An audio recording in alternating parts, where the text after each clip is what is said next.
Chers Onmoji, bonjour. Aujourd'hui, vous avez voté pour que nous invoquions... Le méchant, oui, c'est lui, c'est le méchant. Il s'habille tout en noir, c'est un méchant. Est-ce que vous avez compris? Orochi, le sifflant serpent sur nos têtes. Vous ne l'attendiez plus, hein? Désolé du retard, mais au moins cette vidéo commencera l'an de grâce 2023, on se consolera ainsi. Orochi est un des personnages les plus anciens et les plus célèbres d'Onmyoji. Certains pensent même qu'il préfigurait le concept des SP. Il est inspiré du mythe japonais du Yamata no Orochi, un serpent géant à 8 têtes et 8 queues. C'est un des rares dragons ouvertement mauvais des mythes Shinto, où les dragons sont plutôt des figures de sagesse et de noblesse. Bon, pas Orochi. Toi, tu sais ce que t'es un délinquant. Regarde-moi quand je te parle. Non. Tu es un délinquant.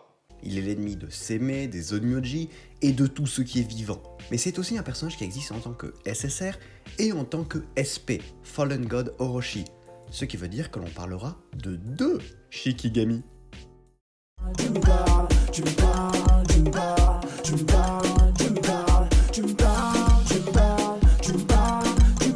lieu d'écouter, je ferme les yeux, je baisse la tête et je fais le serpent.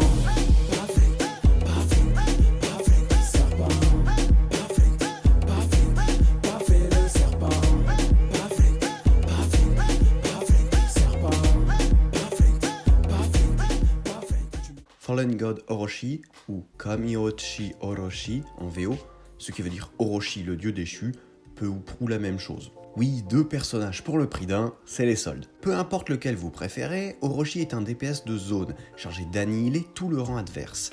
Mais il a également la sale manie de le faire aux dépens de ses alliés, les changeant soit en naga, soit en épée.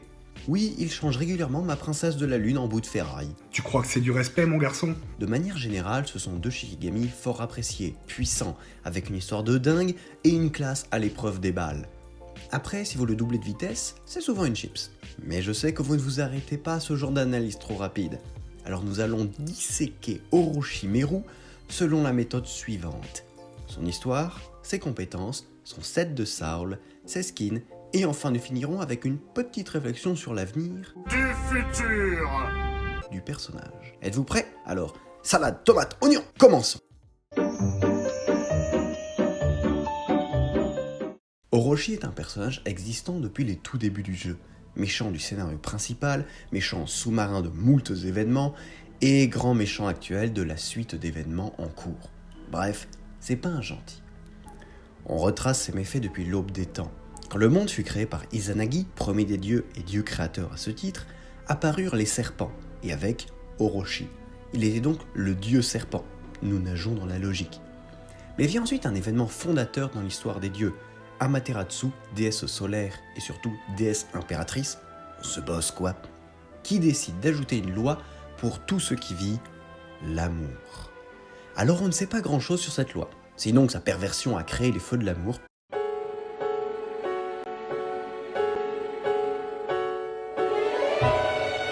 Ah, coupe-moi cette horreur! Bref, pour Orochi, c'en est trop. Il ne supporte plus les lois qui dictent le bien et le mal, et veut retrouver un état de chaos originel, mais où il pourrait s'amuser à tourmenter les vivants, comme c'est son petit plaisir à lui. Pour ce, il recrute les dieux mauvais, des incarnations des péchés commis par les dieux pendant la création du monde, et forme une sorte d'Injustice League afin de tout détruire sans retenue. S'ensuit une guerre effroyable entre les dieux de Takagamehara, les gentils, et les dieux mauvais, les méchants. Vous voyez, c'est simple. Évidemment, les méchants perdent, notamment parce qu'un certain dieu Susanoo vient sur le champ de bataille et leur colle à tous une rouste monumentale. Les dieux mauvais sont scellés dans des espaces intersidéraux lointains, mais Orochi doit passer en jugement pour ses crimes. Là, ça va se corser. Amaterasu fait forger une arme spéciale, Ame no Habakiri, sorte d'épée qui se démultiplie, capable de frapper et détruire la divinité d'un dieu. Quelque chose de pratiquement impossible est désormais atteignable en moins de 3 coups, à condition de savoir viser, bien sûr. Le procès commence et l'on mesure les crimes d'Orochi en pesant sa divinité sur une balance. Je n'invente rien. La balance donne évidemment le résultat coupable, mais plot twist! Orochi avait en fait remplacé sa divinité et celle de Susanoo. Et évidemment qu'Ingus, qui a passé la moitié de sa vie à faire la guerre, a une liste de péchés longue comme le bras. Grosse panique chez les dieux qui ne savent que faire, Orochi se libère de ses chaînes, attrape une Ameno-Abakiri et commence à massacrer tout le monde. Il vise surtout Amaterasu, mais interrompu par Susanoo. Gros duel, et Susanoo finit par l'emporter et planter Ameno-Abakiri dans la tête d'Orochi, scellant ses pouvoirs et l'usage de sa divinité. Ce n'est pas une destruction totale, mais cela permet de sceller Orochi dans une faille entre le monde des vivants et celui des morts. Takagamehara est ravagé, Susanoo est mort, officiellement en tout cas, Amaterasu a dû se changer en soleil pour illuminer le monde sans que les dieux mauvais ne l'atteignent. Bref, c'est pas la joie. Orochi passe ainsi plus de 1000 ans dans la faille, à se tourner les pouces et jouer à Candy Crush. Mais dans le monde des vivants, un clan Onmyoji de gros tarés lui fait des sacrifices, le clan Minamoto. En échange d'une jeune fille au pouvoir psychique supérieur, une vierge aux offrandes dans le jargon, Orochi donne des pouvoirs fantastiques aux Onmyoji du clan. Le dieu serpent se nourrit de cela pendant des siècles et des siècles, tout en manigançant à droite à gauche des plans pour se libérer. De toute façon, il ne peut pas utiliser ses pouvoirs plus que ça. Parmi ces complots, il y a eu le drain de toute l'énergie du mont Suzuka, une île magique et légendaire, bien joué, la libération d'un dieu vampire qui lui apportait en échange du sang sous la forme d'un battle royal entre paysans rendus fous, pas mal, et surtout un marché avec un prince céleste pour pouvoir drainer l'énergie psychique d'une dimension parallèle entière. Congratulations! Congratulations! Congratulations! Bon, il y a eu aussi un incident quand les âmes des vierges aux offrandes sacrifiées ont décidé de se venger, mais ça va. Au final, elles ont pris la forme d'une hydre géante, ont attaqué les humains, ravivé la peur d'Orochi et son pouvoir, mais sans alerter les dieux. Tranquille! Mais depuis, Orochi s'est finalement libéré. Grâce à tout cela, il a pu sortir de la faille et attaquer de nouveau le monde. Bon, son premier plan, à savoir faire revivre son procès divin, mais en jugeant le monde, et attaquer le soleil en utilisant la Ameno-Abakiri qu'il avait dans le crâne, avec l'aide d'Ashura, le dieu de la guerre, ça a foiré. Enfin bon, il y avait des Onmyoji humains, un lotus dans le soleil, un miroir qui faisait n'importe quoi, et puis surtout Shuten torse nu sur le terrain. Trop de charisme! Je ne peux lutter! Bref, c'était trop compliqué en 2 jours de faire tout ça. Orochi en est donc revenu à des plans plus simples, qui ont fait leurs preuves. Il a ouvert le Six Realm Gates, le pont des 6 royaumes pour les Frenchies, soit le passage qui mène au lieu d'emprisonnement des anciens collègues. Depuis le temps que les gentils disent « Gna gna, l'union fait la force », les méchants vont se réunir, et on va voir si le pouvoir de l'amitié marche toujours. Aujourd'hui, Orochi est quelque part dans le Six Realm Gates, attendant son heure. Outre la libération de ses esclaves, collègues, il désire aussi avaler le pouvoir de Kagura, la dernière vierge aux offrandes. J'aime faire les choses jusqu'au bout. Et casser la figure à quelques personnes. Surtout les dieux, ainsi qu'à Seme, qui est quelqu'un de très surprenant pour un humain, mais aussi un type qui est systématiquement là pour lui casser les écailles. Il est temps de remettre l'humanité à sa place, et la terre à feu et à sang. Bref, c'est un méchant pas gentil, spécialisé dans la corruption et les serpents, qui compte bien tout détruire, mais en commençant par ta tronche. Un type en or.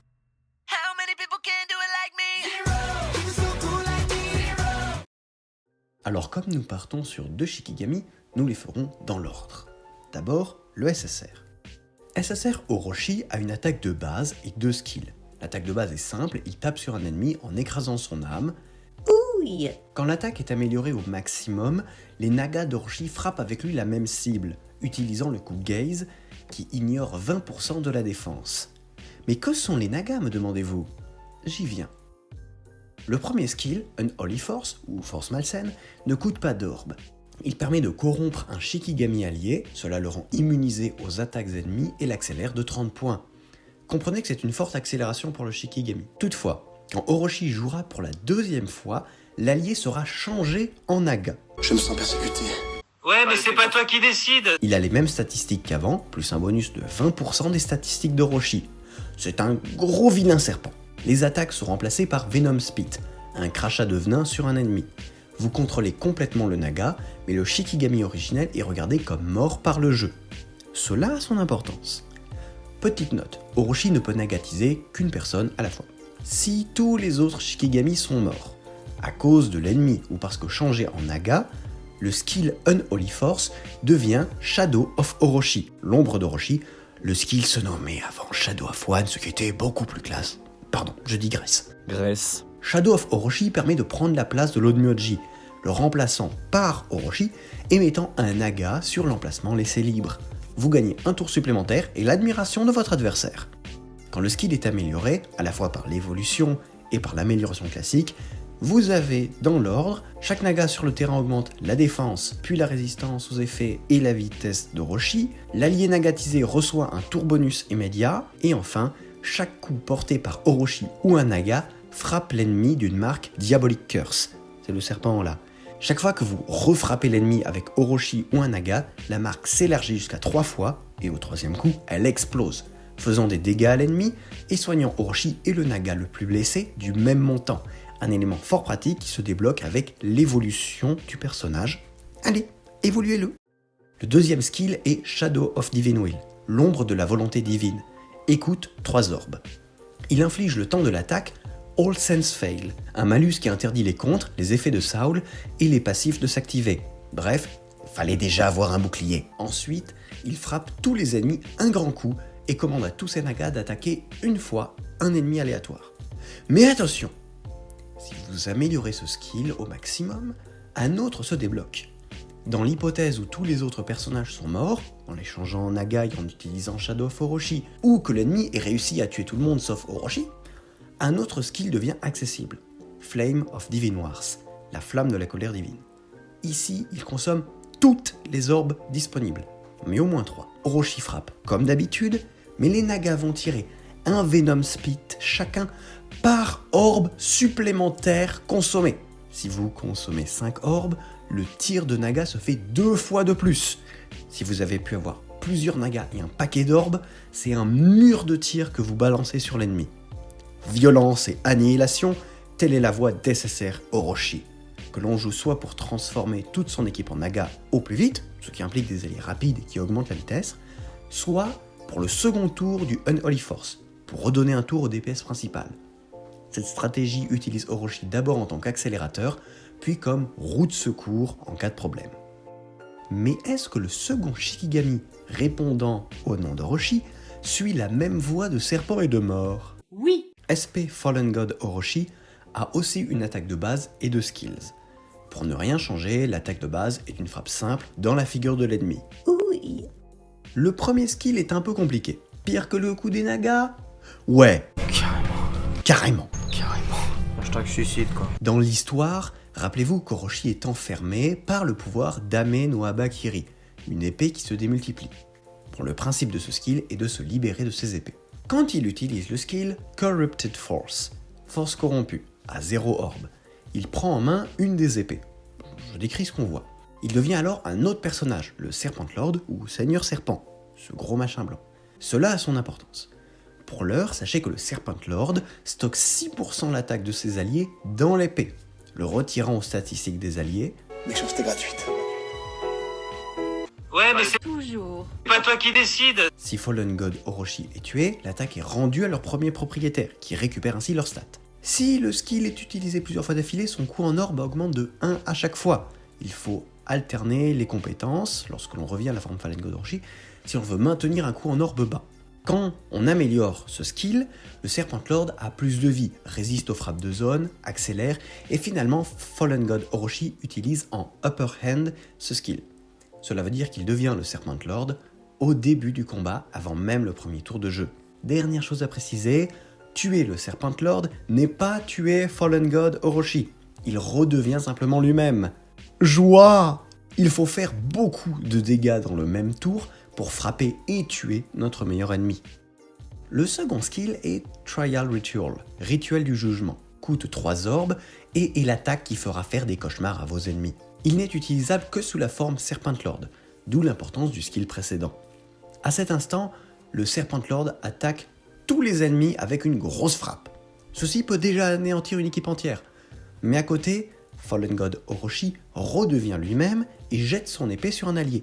Celui-ci a alors la marque Corrupted, corrompu, mais non pas avec de l'argent, la tête, juste là. L'allié reçoit un boost de vitesse, mais à chaque tour perd de ses PV, tant pis s'il en meurt.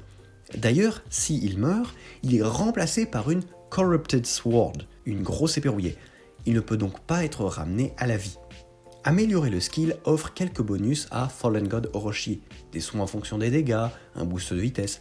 Rien de bien méchant, si ce n'est qu'il est assuré de revenir en pleine santé après chaque Serpent Lord efficace. Une fois amélioré au maximum, utiliser Trial Ritual permettra de rendre l'attaque prise aux alliés quand il a retiré la Ame no Habakiri à l'étape précédente. Un peu de justice, mais pas trop, car il ne rend l'attaque que jusqu'à un total égal à 100% de sa propre attaque. Honnête, mais pas trop. Il faut alors comprendre que via ce skill, Fallen God Orochi a retiré une des 6 épées qu'il a sur le crâne, ce que vous voyez avec le petit marqueur jaune. Si vous arrivez à en retirer 5, en corrompant au passage tous les Shikigami alliés, vous avez droit à un nouveau premier skill. Corrupted Force devient Serpent's Devouring, serpent dévorant, pour 0 orbe encore. Comme le SSR avant lui, Fallen God Orochi prend la place de l'Onmyoji et met une Corrupted Sword là où il était.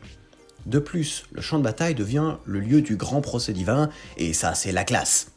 Vous transformez alors tous les Shikigami restants en Corrupted Sword, transformez le second skill en Final Judgment, gagnez un tour et un regard terrifié de la part de l'adversaire.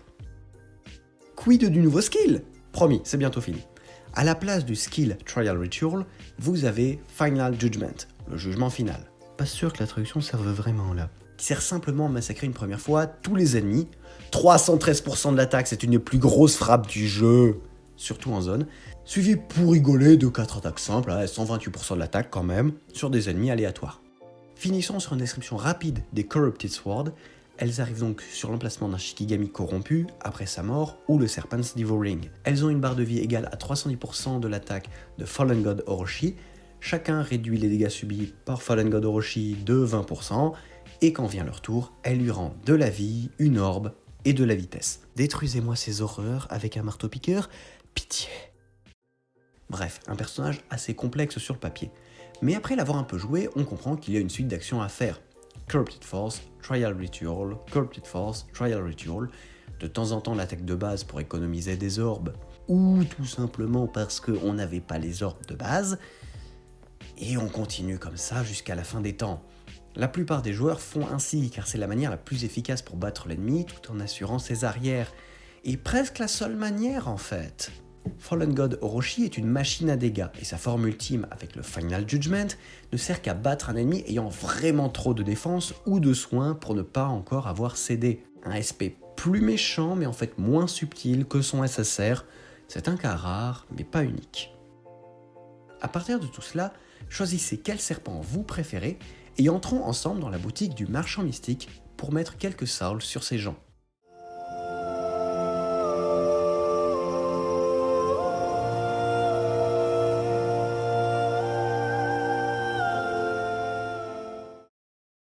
Les deux cornichons sont des DPS de zone, ayant un certain besoin de vitesse. Pour les statistiques même, on privilégiera l'attaque, le critique et les dégâts critiques. Essayez d'avoir 100% de critique en prenant une Saul numéro 6 qui offre du crit comme statistique principale. Et tant qu'à faire, privilégiez les Sauls avec de la vitesse parmi les caractéristiques secondaires. Mais pour le set de 4 Sauls à effet spécial, plusieurs écoles s'affrontent. Pour SSR Orochi, Hyosube est bien pour les combats longs en ignorant la défense ennemie, ou Watcher, un grand classique des DPS. On citera Kyokotsu, qui augmente les dégâts avec le nombre d'orbes, un élément proche du skill Flame of Divine Warmth. On peut penser aussi au Soul Taker, pour avoir plus de tours, et ainsi changer plus rapidement son équipe en Naga si tel est votre but. Sinon, Tomb Guard, Shadow, d'autres classiques des DPS. Mais je vous demanderai de considérer un set plus exotique avec les Phoenix. À chaque mort de Shikigami, ennemi ou allié, vous récupérez de la vie et gagnez un stack d'attaque, augmentant de 20% votre attaque, cumulable 6 fois et restant jusqu'à la fin. Comme la transformation en Naga est regardée par le jeu comme une mort, les Nagas vous apporteront aussi plus d'attaque. Ce peut ainsi fonctionner efficacement pour vraiment prendre le dessus sur un combat long. Pour SP Fallen God Orochi, les mêmes Sauls classiques fonctionnent, Watcher, Shadow, Tomb Guard, Phoenix, et les joueurs préfèrent généralement les systèmes simples, comme les Shadow ou les Seductress, qui sont très du sang pour le dieu du sang, Néanmoins, il est des artistes pour rêver et faire des Fallen God Orochi Léviathans. Les Léviathans augmentent en 7 de 2 les PV, pas l'attaque ou le critique, mais en 7 de 4 Soul, ils apportent 80% de dégâts et autant de réduction de dégâts, ce pour 8 tours. Plus qu'assez pour casser un rang ennemi. C'est un peu artistique de le faire comme ça, mais si vous vous sentez d'humeur à peindre des tournesols, ça peut vous intéresser.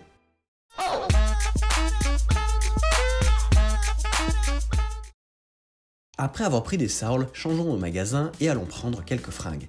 Parce que même si les skins de base sont très beaux, il faut savoir se démarquer dans la foule, mon poussin. Être un dieu corrupteur ne sert à rien si tu es fringué comme un blaireau. Alors, pour notre ami SSR Orochi, nous avons 6 skins au total. Celui de base, le plus connu, avec un Kanigeru doré qui rappelle celui de Seme, mettant une ressemblance étrange entre les Onmyoji et leur pire ennemi. Le skin évolué, plus violacé et dangereux. Sa tête me fait vraiment penser à Orochimaru, ce qui est un bon point, mais les serpents violet tuning me gênent un peu. Le skin SP Dark Blue. À coup sûr un moyen de montrer sa richesse, c'est un skin SP. Même si cela reste une recolorisation du skin de base vers le bleu et le vert.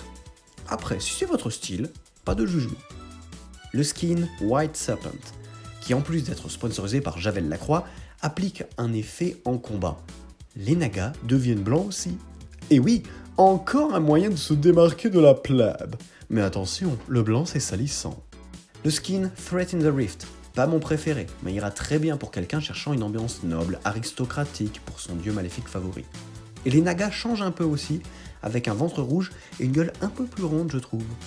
Enfin, le skin Shivering Shadow, sympa globalement, avec des nagas adaptés aux couleurs de bleu, très dans l'ambiance du dieu mauvais. Il pourrait être parfait, mais j'ai un souci avec ces espèces de serpents à nageoires. Depuis quand Orochi vit sous l'eau ? Il vit dans un ananas dans la mer.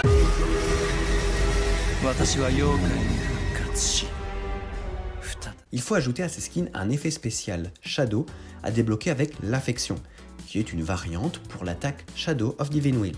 Des serpents blancs apparaissent au lieu des violets traditionnels lors de l'attaque, et les dessins d'ambiance sont changés aussi. Amusant, et montre que vous vous êtes investi dans le personnage. Bref, je préfère personnellement le skin White Serpent, simple et sobre, l'élégance, évidemment couplé avec la version Shadow du Shadow of Divine Will, pour des dents et un sourire toujours plus blanc et lumineux. Pour SP Fallen God Orochi, nous sommes écrasés sous le nombre hallucinant de 3 skins. D'abord celui de base, dont le thème serpentin, venant avec un fond personnalisé. Mais je trouve qu'il illustre bien un défaut des personnages récents. Ils sont trop détaillés, il y a trop d'éléments partout. Je sais que c'est un des points forts de Onmyoji, avoir des designs complexes, fourmillant de détails. Mais depuis quelque temps, je trouve qu'ils abusent un peu. Ensuite, pas de skin d'évolution pour les SP, mais le skin SP Dark Blue, comme son frangin SSR. Et lui aussi est surtout un changement de couleur. Mais j'aime bien, le violet omniprésent auparavant est plus dilué dans des tons violets, foncés et bleu nuit. On retrouve une certaine majesté, mais pas autant que dans le skin Dark Passenger. Clairement le meilleur skin du personnage à ce jour. Un peu plus lisible, avec des serpents noirs, vert, or, d'un malsain puissant, la tenue aussi noble que décadente. On sent le dieu mauvais, qui va plonger le monde dans le péché le plus absolu. C'est pas bien, on est d'accord, mais c'est cohérent avec le personnage. Bref, vous avez fait vos choix ? Alors on y va, vers l'avenir.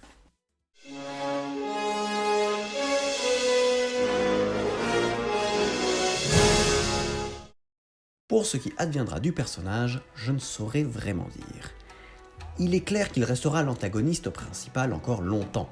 Au moins tant qu'on n'aura pas rencontré et battu tous les dieux mauvais et qu'on lui fasse encore une tête au carré en 1v1 gare du Nord des Yanko. Mais une fois qu'on l'aura affronté en personne 27 fois, sachant qu'on a déjà eu un événement dédié à son passé, et 2 autres qui nous ont re-raconté la chose avec des points de vue différents pour qu'on comprenne tout. Il me paraît difficile de faire évoluer le personnage de ce côté-là. La porte du flashback est fermée. Il y a déjà eu une forme SP grâce à elle. Alors, que faire d'autre ? Comment le faire évoluer vers l'avenir ? Les scénaristes semblent n'avoir que 2 méthodes pour faire évoluer un personnage.